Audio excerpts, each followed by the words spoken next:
Hey guys, Zane from the Infinite Jukebox here with another quick album review, and today I want to talk about the new Ryuichi Sakamoto record, 12.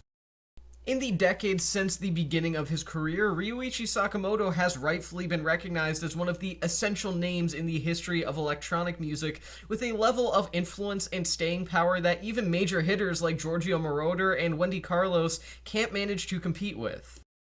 From his work with the endlessly influential Yellow Magic Orchestra to his seminal solo debut, The Thousand Knives of Ryuichi Sakamoto, Ryuichi Sakamoto has touched on pretty much every corner of electronic music of his time, at least, that he possibly can, and those corners have not been the same since he has approached them. Even his work soundtracking films like Merry Christmas, Mr. Lawrence has helped push the envelope for electronic as a subgenre of music or just a genre in general.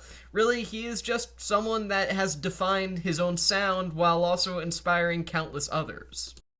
Here we are today with 12, an ambient minimalistic piece that is just as peculiar as it is epic.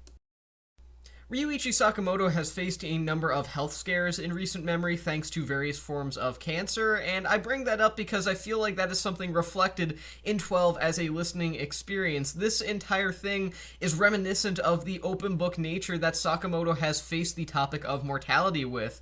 It's boldly emotional, yet thin and small all the same, but that's kind of the point. It's something that is not meant to be taken in these massive proportions or anything like that.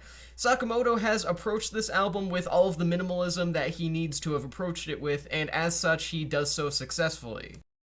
In a little over an hour, 12 takes the listeners through a variety of motions ranging from hope to grief, and you could argue that that runtime is a little bit bloated, and I would not argue against that either. In fact, I agree with that, but a little bit of extra fat on an otherwise excellent record is not something that can stop Ryuichi Sakamoto from putting out great works all the same.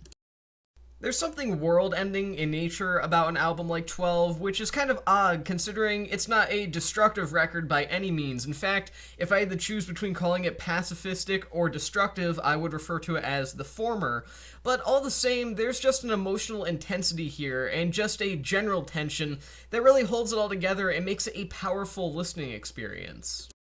12 is the kind of album that feels like it's unraveling before your very own ears, and at its core is a single man, Ryuichi Sakamoto, who is facing so many struggles in life at this point in his career, yet continues to put out music that is just as innovative and just as unique as anything that he put out decades ago, as he faces what could be considered the later part of his musical journey. I'm going to give this record 4 stars out of 5. And with that being said, that's the end of this quick review. I've been Zane from the Infinite Jukebox. Thank you for watching, and I'll see you guys in the next one.